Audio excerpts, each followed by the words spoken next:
Good afternoon, everybody. My name is Karen Bisek, and I'm the Senior Quality and Safety Specialist at VigiLanz Corporation. I'm here to introduce our speaker for today. Danielle Dillon is a registered nurse and is the Blood Management Director for the Community Health Network in Indiana. Danielle manages that organization's safety event reporting system known as VigiLanz PACER. Danielle is a graduate of Western Governors University with her MHL in 2019 and a BSN from Marian University in 2009. Danielle has always gravitated towards roles impactful to patient safety in both the public and private sectors. I've had the privilege of working with Danielle during the implementation of the VigiLanz PACER system at Community Health Network and continue to work with her whenever changes or customizations or training of new associates is needed. Please welcome Danielle Dillon as she presents Speaking Up for Safety, Implementation, Sustainment, and Growth of a New Safety Event Reporting System. Thanks, Danielle. Thanks, Karen. Hi, everyone. Thanks for having me, and thank you to VigiLanz for inviting me to speak about our safety event reporting system. We'll go there. No disclosures other than that PACER is our, VigiLanz PACER is Community Health Network's contracted event reporting system. So at Community Health Network, I have been an employee here for over 5 years and was also a student nurse at Community while in nursing school. The network has grown significantly since that time in its footprint in Indianapolis and also throughout central Indiana. We do have the most births in the state of Indiana at our North Hospital. We most recently added some much needed behavioral health services with the addition of Community Fairbanks Recovery Center, which is a substance treatment and detox facility. We're just awarded with the 2021 Forbes Best Large Employers and Best Employers for Diversity as well. We have a significant amount of behavioral health care, and that is just growing as well of note. So as VigiLanz PACER was integrated into our systems, we wanted to make sure that whatever system we chose was aligned with our mission, vision, and values. That always comes first for us to make sure we're in alignment with those. And the implementation of VigiLanz PACER helped us to closely adhere to all of these. And I can demonstrate that here a little bit further on.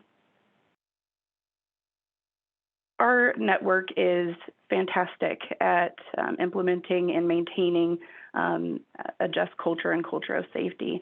Just recently, after the very popular Redondavat case that we've all heard about, our network leaders, including our Chief Nurse Executive, Jean Putnam, here's a few quotes from her that we're fully committed to our just culture and culture of safety that recognizes the importance of learning from mistakes. We need to know when errors happen and fully understand why they happen so we can improve our processes and prevent them in the future. We reiterate that errors in most cases are a reflection of problems with our processes, not our people. Our culture promises there won't be retaliation for reporting errors in cases of unintentional harm. At Community, we have your back. We're inspired by our caregivers' commitment to putting patients first, to pursuing excellence through ever-improving quality and safety, and to embracing integrity, including the reporting of honest mistakes. I'm not going to read to you throughout the rest of this slideshow, but I think that this is a really important thing that we have really invested leadership through our large network. So patient safety is super fun, right? Everybody likes to talk about that. I like to just kind of keep a little bit of levity at the situation, realizing that we're talking about a lot of serious content, but realize that we all have to, have a little bit of fun at the same time. So we have a $1.2 trillion industry in healthcare with nearly 1 million staff beds nationally per AHA. The CDC and NIH have done multiple studies showing that we have greater than 250,000 preventable deaths that occur in hospitals annually. And less than 10% of errors that do occur are actually reported. So we know that we're having a significant amount of errors that are occurring that we need to address. And we know that most of those are problems with our processes. ECRI released their top 10 patient safety concerns for 2022. And this list was really important to me and really should be to everybody that we are aware of these and that we also address them within our safety event reporting systems. Staffing shortages, we know that everybody is impacted by that. Our healthcare workers' mental health, cognitive biases, and more. So we really need to make sure that we're able to assess those, capture them appropriately within our safety reporting systems, and VigiLanz Pacer is helping us to do that. So this is our first phase was preparation and implementation. So before I was the blood management director with Community Health Network, I was a patient safety and risk manager at one of our hospital campuses, the East Campus. So was intimately involved in the process for preparation and implementation. So before we even started the process, we really wanted to see, okay, do we need to go to a new event reporting system and what's important to us?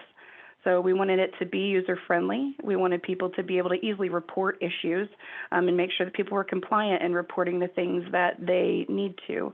We did not have a single sign-on process, and that affected our compliance greatly.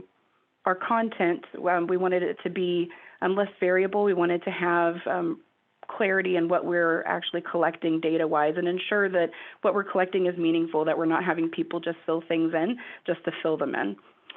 We also wanted to make sure we were able to easily train people, that people could get into events via multiple different ways, but via email.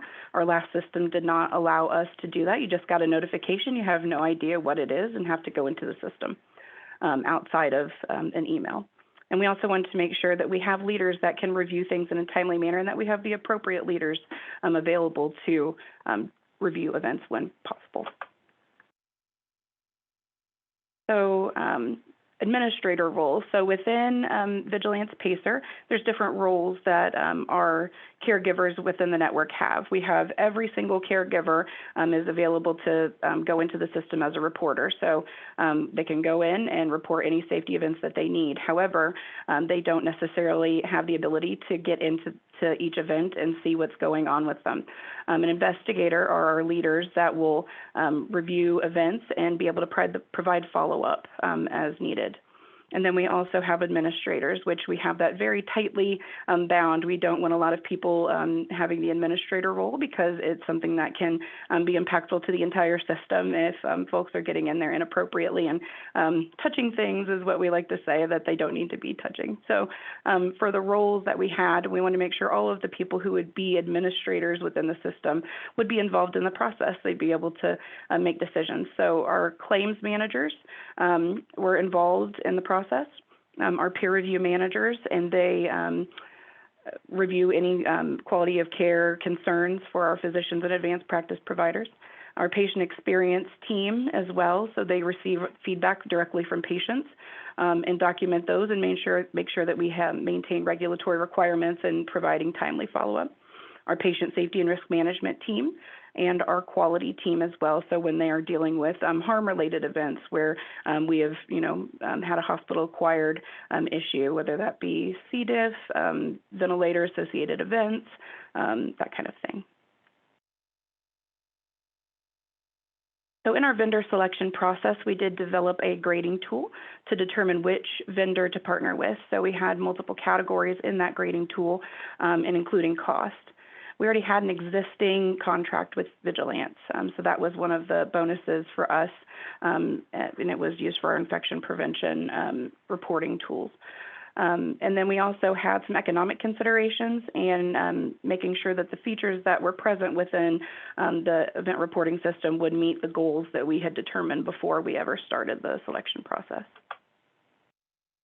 So what's in a name? So we decided to name our system specific to Community Health Network, patient and caregiver event reporting.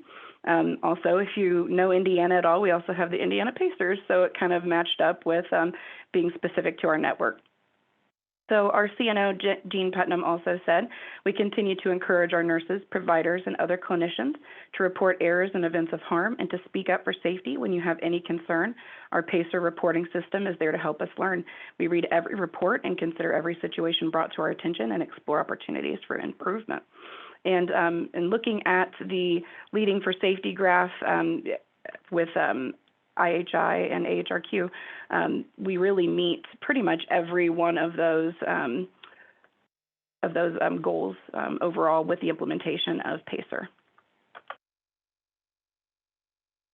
So we had to kind of start from scratch and start building forms. Now, VigiLanz, provided a lot of form foundations for us so that we wouldn't have to completely start from scratch, but really wanted to just kind of start fresh and see what's really necessary and what's not. Does it add value? We did have appropriate stakeholders that were involved in the process as well, so not just our administrators, but those that would be reporting information, investigating information as well. And we did split the workload across the team members that were involved in the implementation process. And if it's working, don't fix it. If it's working in the old system, let's see if we can migrate it to the new system. And wanted to make sure that we could really focus on meaningful data. What are metrics that we can impact with the implementation of this?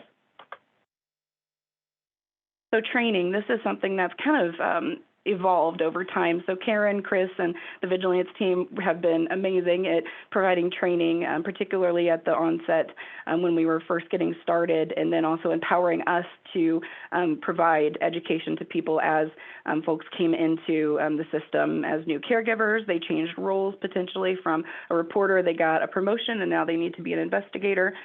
So all of our caregivers throughout the network receive reporter training. Investigators, so those are the caregivers that have leadership responsibility and follow-up. They also receive that education. And then we have separate administrator trainings just because there's so few of those folks that we do, and we do it in a much more in-depth way.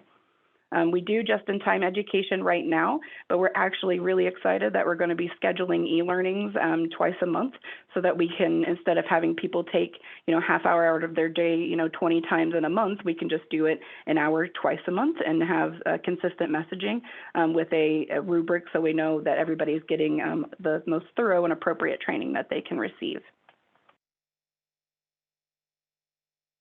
So one of the big bonuses and positive things with VigiLanz PACER is that we did have some communication modalities that were different and much improved from our prior system.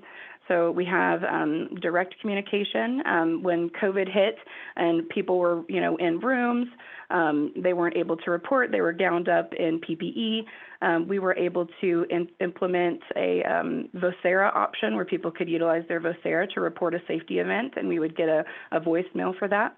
And then we have our system generated emails that we provided folks as well so that they could email us and say, hey, could you enter in this event for us? So these are not preferred, obviously, but when we're in this type of a scenario that we've all been living for the last couple of years, that was something that was crucial at that time when there was so much variability and so much acuity with patients that folks maybe weren't able to go to a computer and be able to enter in events. These aren't used nearly as often now. It's very rare, but it is still something that we do keep just in case somebody has that need. So on November 1st of 2020, so right in the height of everything, we went live, and our discussions with VigiLanz included our successes and failures, routing needs, and enhancement requests. So as Karen and Chris Emerson, one of the other VigiLanz leads, our main points of contact, could attest to, we had a lot of changes initially and a lot of growing and learning to do, especially those first few weeks as we started the event reporting system live. It actually started on a Sunday, so it was kind of interesting to see. Did lots of training, but still had questions on Sunday and had a couple people available to answer those. So for the first week, we had daily touch base with VigiLanz, saying, hey, these are the issues, these are the positives and negatives we have, what can we do to fix things? And then throughout the end of 2020, we had a weekly touch base with just our team. Some people don't feel comfortable speaking up to other folks, so we wanted to make sure that people were in an environment where they could. And then we also had a weekly touch base with VigiLanz as well. For the first half of 2021, we did continue to touch base with VigiLanz every other week, and then had a continued team weekly touch base. And then from May 2021 to current, we still have twice monthly check-ins with those that are administrators. And then we have twice monthly oversight groups that I'll talk about here in a moment. So as a part of our sustainment, we wanted to start building some structures that we could rely on regularly to ensure success with the system, and that we're making changes as needed. The check-ins that I spoke about twice monthly, it's really kind of a bi-directional thing between these two. So Thursdays at 3, every the first and third Thursday, and then the first and third Monday for data governance, we meet. The check-ins, we have proactive review of forms, changes that we do. We have requests that go up to our data governance oversight group for final approval.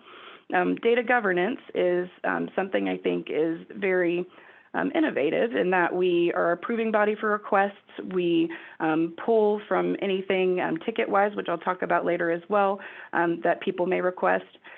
We ensure that the appropriate group owners and those that would be impacted by form changes are aware and have approved of any changes as well. And we also have those subject matter experts that would be impacted join our data governance call.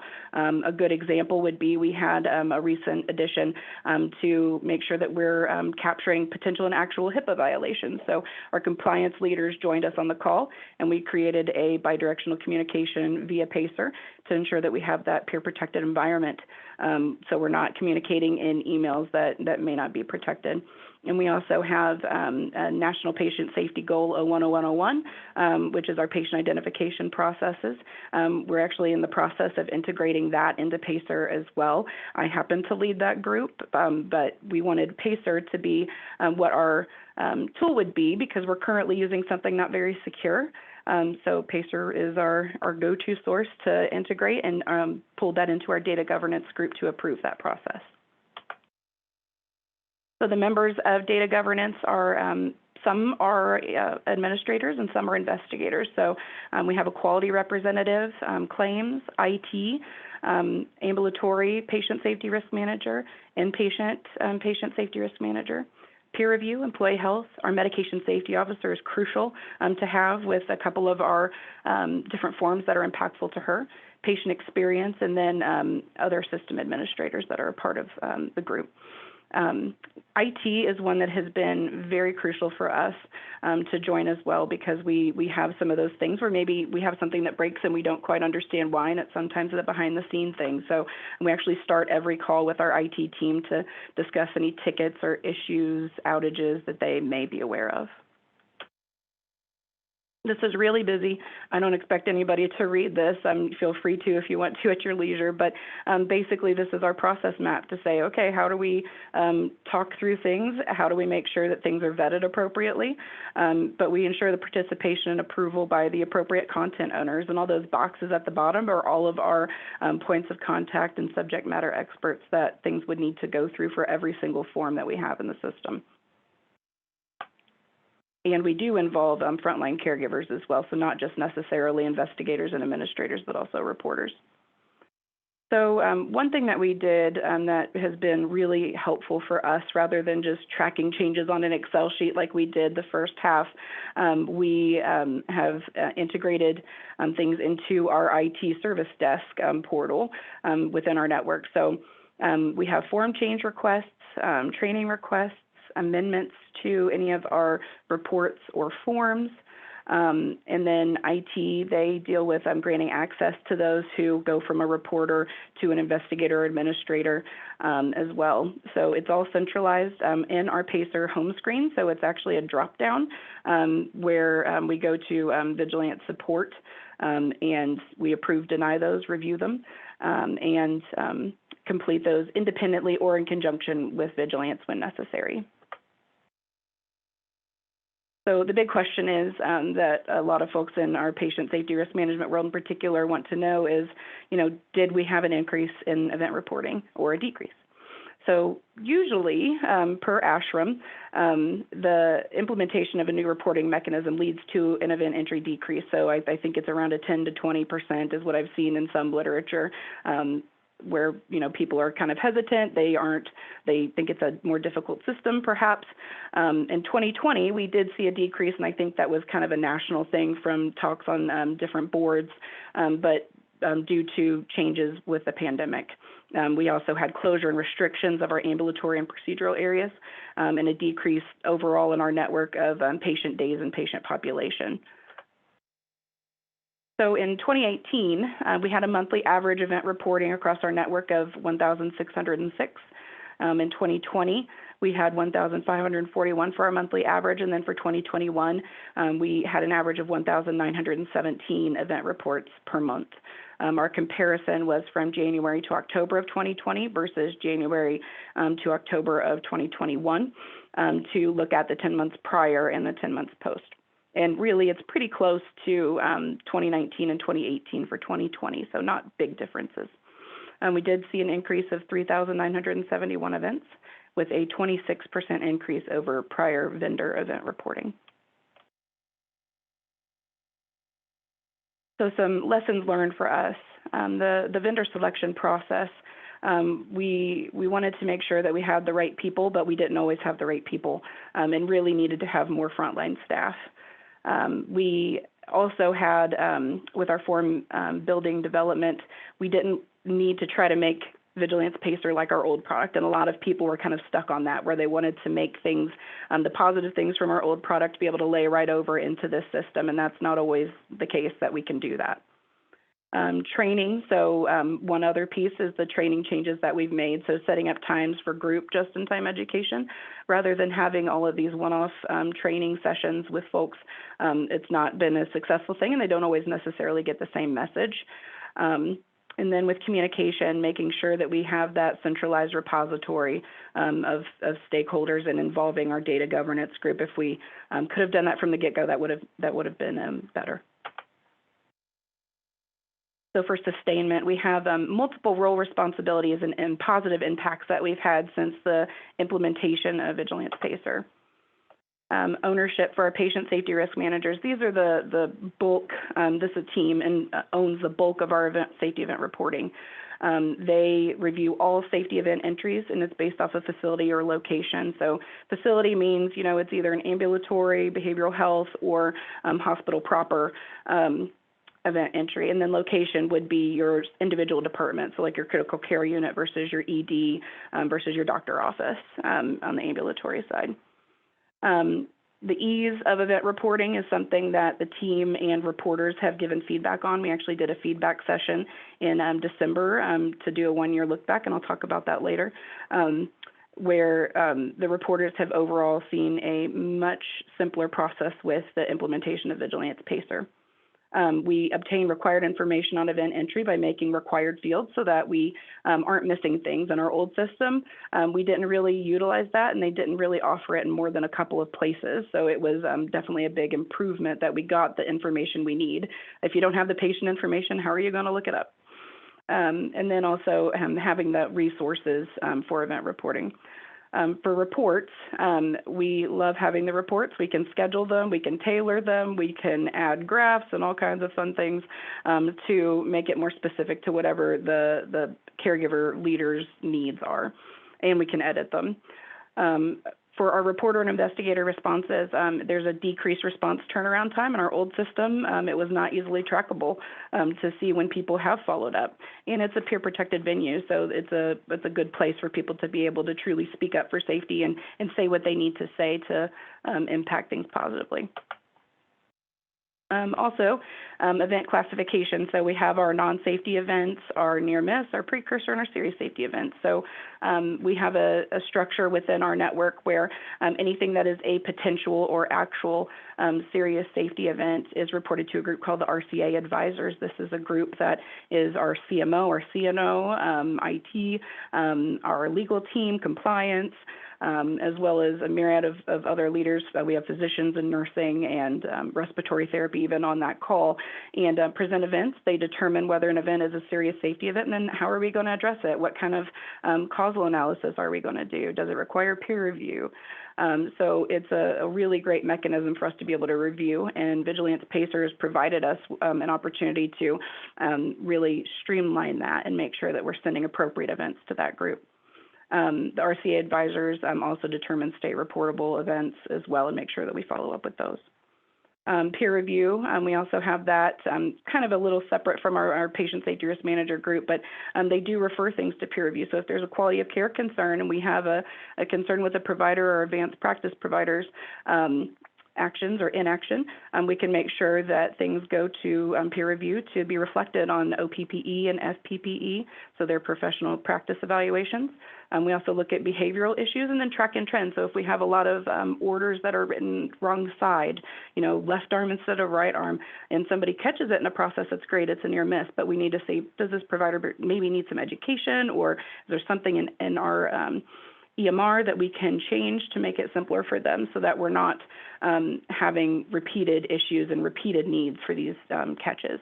And then for claims, any potential or actual claims. So if we say, hey, this one smells like we might need to look into this a bit further on the claim side, then we can notify our claims folks and communicate with them.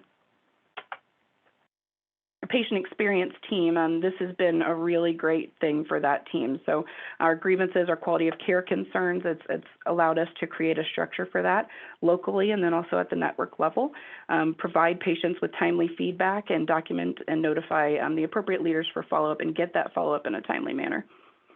We also have partnerships on on-site rounding with peer review claims, the quality of care concern piece, so the communication between our patient experience team as well as the remainder of our team that I just mentioned. It's allowed real-time resolution, so they can even call us up and say, hey, I've got PACER, 49 and could you please take a look at that? I've assigned you to it, you should have it, but we need to address this right now. And so it provides that real-time resolution for patients often. We also had some opportunities with bill adjustments. So if we did determine that there were some opportunities and, maybe we did drop the ball on care, then we can track it. We can make sure things are appropriate. We're not just writing off an entire bill. We're writing off appropriate adjustments if needed, and also to communicate those changes. So a few years ago when I first started, it was not like this at all and really didn't have any idea of how many dollars were going back out of the organization. So this has been a great way to track and trend that and make sure that we're being good stewards of our funds. And this is a separate group, but I included it with the patient experience. We actually had the implementation of healthcare safety advocates. So I don't know if many of you are familiar, but back in the height of COVID, I believe in early 2021, late 2020, Dr. Susan Moore was a patient at one of the organizations here locally. We made a lot of patient safety changes related to ethnic and racial disparities in care. So our healthcare safety advocates also are involved in our system so that they can round on patients. They actually focus on the safety and speaking up and making sure patients are heard for our minority patient populations and document those concerns with our patient experience team in conjunction with them and making sure that overall we're providing safe care that's equitable. Our quality team, like I mentioned earlier, they review and this is a way for them to do audits and do deep dives on all of our harm-related events like CAUTI, eclampsia, C. diff. You can see the rest. Our harm teams, so have teams that are assigned to each of those harm events. They can communicate those and review process and then make sure that we, if we have a trend, we can communicate that to our frontline caregivers. Process-wise, we have things like EMTALA violations, potential or actual, that go into the system that they investigate, insurance inquiries, regulatory requests, and restraints. So really want to make sure we're applying our restraints appropriately and perform restraint audits on any patients that have had a restraint applied. And they also look at monitoring, so what interventions we've had that are successes or failures, and any root causes we've had. Employee health, so any time we have an employee injury, we have a caregiver safety council that oversees that. We track trend issues. We look at the processes of body blood fluid exposures. That was a big one that we really wanted to make sure we were following our policy internally and also providing follow-up, workman's comp if needed for any injuries that our caregivers sustain. And then monitor, are we having a product that's a big issue? Are we having certain needle stick, issues? Are we, what can we do better? And what types of injuries are we seeing with this as well? And then closed loop feedback with the caregiver as well to make sure that we've got all of the pieces of the puzzle together. So some additional workload impacts, med safety has been huge. We actually have an IV pump core work group to work on IV pump related concerns. I think everybody in the world has issues with heparin processes, so that's kind of the focus with that group right now. Code Blue, so we put in all of our data, our interventions, and see are we providing effective resuscitation efforts. Our workplace silence team, we have implemented a flagging process. So if somebody comes in with behavioral issues, we want to flag them in the EMR to say, hey, this patient's been violent in the past. They've hurt some of our caregivers. You need to be aware of this up front, right, when you open up the medical record. We look at transfers to higher levels of care. So is the patient appropriately admitted? Were they admitted to the right level of care? Did they decompensate? Or maybe we dropped the ball somewhere else and we didn't provide the best quality care. We also have dialysis and restraints, like I had mentioned before. So really looking at our dialysis patients as they're one of our high-risk groups. So our annual check-in that we did in December 2021, so we said, what's the positive, what's the negatives of the last year? What have we enjoyed with the system and what do we wish would be better? So we did a form review, every single line of every single form to make sure that everything looked okay. What do we want to add? What data points do we not need and which ones are we missing? And have made a lot of changes, not a ton, but lessons learned, and we're applying those, trying to be proactive in that. And then how do we want to grow it? So one of the big pieces that we have is we want to make sure that we continue to firm up things. We improve our communication. I've started engaging with Karen in particular to look at risk factor tables and saying, okay, we've got a patient that's got a lot of risk factors, a lot of issues. We want to make sure that we're addressing those cases, you know, as broadly as we can and being proactive in other ways that maybe we're not addressing right now. And also integrating it into our EMR. So we have a dashboard that is nearly complete where we can just access that from our EMR, and that's been something requested from our senior leadership. So, you know, we're all shocked, right, that our contributing factor issue is communication. I think in healthcare, that's one of the worst things that we see is that communication piece. So this just confirms that our top 5 issues are pretty much communication related. And then in 2023, our goals are for causal analysis to be integrated into the system. That's already there. We just haven't used it just yet because I think it's a bigger undertaking. So we want to make sure we do it right instead of just shoving it into the system. And also want to look into form integration. So how one event can be sometimes multiple events. So we have a lab error, we have a medication administration because of that lab error, and then maybe we didn't identify the patient appropriately. So we want to see how we can improve upon that as well. All right. And everybody has a why, right? So something interesting to me, you know, I thought about this a long time ago and it came back to me, but we have, you know, a couple definitions of the word patient. So as an adjective, it's you have to accept or tolerate delays, problems, or suffering without becoming annoyed or anxious. You know, how often does that occur in healthcare? Most of us are not able to be patient with our healthcare services. And then as a noun, it's a person receiving or registered to receive medical treatment. Everybody has a why. You've got a patient in your family that is impacted by care. My son has Perthes disease and avascular necrosis of the femur head. He's had 5 hip surgeries, had a surgical site infection that required 2 additional hip surgeries. Not within our network, I'll say that. And he also has high blood pressure. That's for no known reason. My daughter is an ENT patient. I had a baby in the height of COVID 2020, and she was ventilator dependent in the NICU and is an ENT patient. She's actually hard of hearing from it. And then my others, you can't tell which one of the other 2 are not mine. It's my niece, one of them. But they both were in the NICU for hyperbilirubinemia.